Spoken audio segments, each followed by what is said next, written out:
Hello, I'm Carolyn. And I'm Mercedes. And I am Peggy.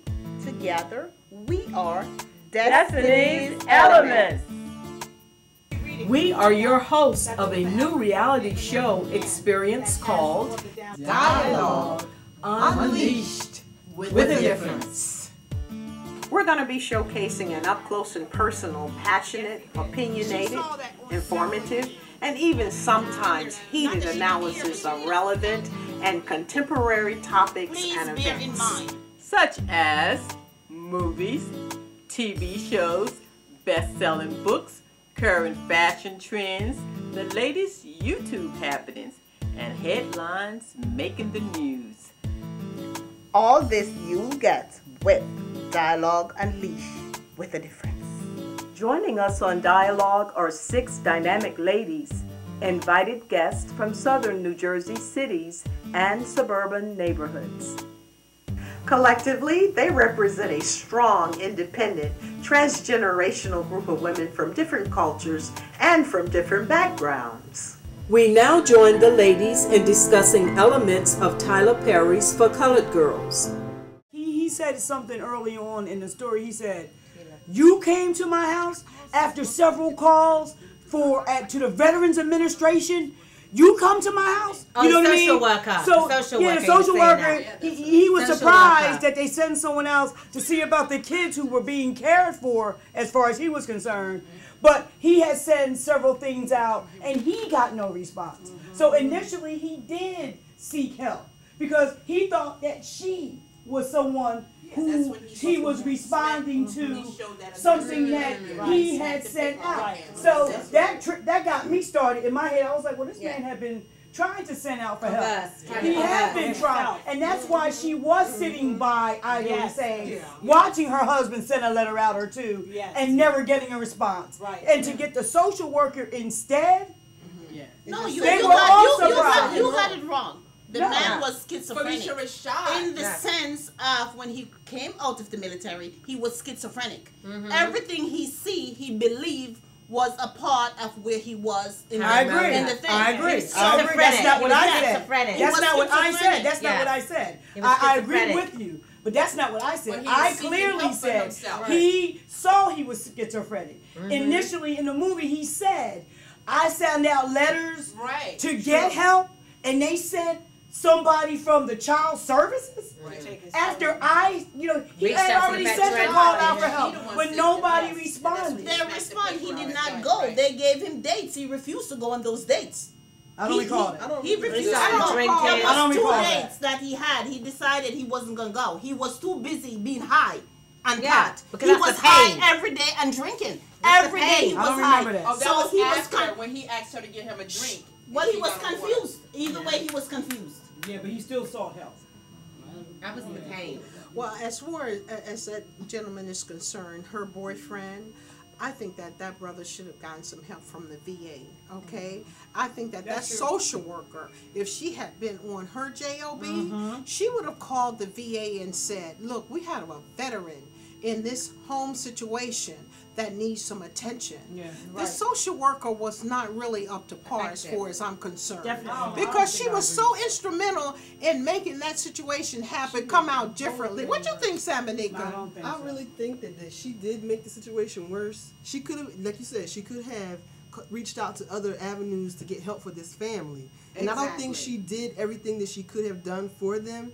And for the children, she looked at, okay, for the children, but at the same time, the parents are caring for the children. So if the parents aren't right, how the children going to be taken care of right? You understand But what I'm his saying? partner should have done that. As a woman, she knows more best. That lady who's a social worker just sees bits and pieces, and everybody puts their best face on when someone comes to the house. That's true. Okay? That's true. But she knew he had a problem a long time ago.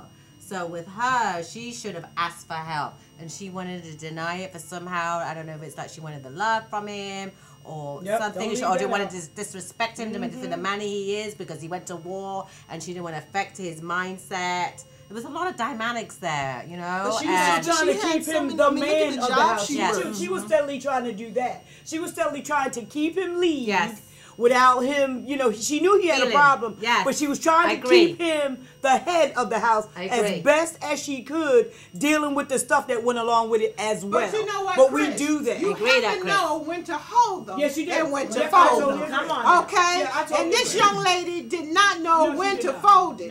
Whenever your child, if my children are ever at risk or in danger, like you say, Susan, oh, no. Yeah. That's the end. That's right. We have to move on now. Angela, that happens sometimes. Most of the times, even when there's incest in the home, that mother does not report it. She does not say anything. She does not report that. That is just something that is hidden, and it continues to be hidden. And people will tell you even to this day that they live with this horror in their lives because a parent did not report it. I think that a lot of the times they might give bits and pieces of what's going on behind closed doors, but they're not going to air their dirty laundry because of the way that it will make them seem.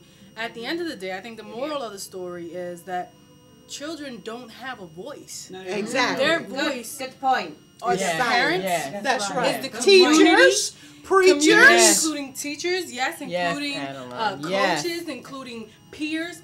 That is their voice because they are too young to understand the walks of life. So we as a community need to get together and make sure that our children are protected. Felicia Richard's character, to me, if I were writing it, I would have had the VA to come in. I would have had them to address his issues. He was an alcoholic, like sometimes, you know, people are alcoholics, and sometimes veterans are, so they need treatment. They need love. They need treatment. Right. And I didn't see that. Everybody just downed him, but they knew he had a problem. His girlfriend and Felicia Richard, they knew that he had a problem. I think maybe she did not want to really get involved. Even though she was involved, she could have done what you said she could have done, but she didn't do it. But she assisted him, though. She assisted him with the murder of those kids, though. If you get technically with it, she assisted him with the murder of the kids. Because she held the kids if you get technical with it, and then she listened to the beating. She listened to the beating and then released the kids. But then when she came to herself, she couldn't do anything because they wouldn't let her in. When she came to herself to say, this is really getting to a place where something's going to really happen to this children. And she beat on the door, but she couldn't get in. Yeah, she couldn't get in. Let me just say this. In society, in being a caseworker in Philadelphia, in high-rise apartments, you have to depend on neighbors to tell you a lot of things, okay? She should have stepped forward first, okay? And she did it. I agree with you. I agree with you. However, I do at the same time, I like her character for trying to mentor. That's right. Because the young lady who was so promiscuous, you know, she tried to tell her, you know, I was this way too when I was young, and it didn't really get me any place. But she tried to help in that regard. So I have to feel that there are so many people in society that just want to help, but they don't know how. Everybody is down in Felicia Richard and what she did. Please bear in mind her situation, how she was brought up. She was in the same exact predicament. So she didn't know. So from one abused person to another abused person, they think they're protecting the person. If they don't call the cops, if they don't reach out, the man will stop. As long as he said, I am sorry. But think about it. It's the same thing with the cop, with the guy from the military. He got into the military. He came out with a disease. The military did not help him. His wife did not help him. His neighbors did not help him. That was a cry for help. That's right. But nobody went out to help them.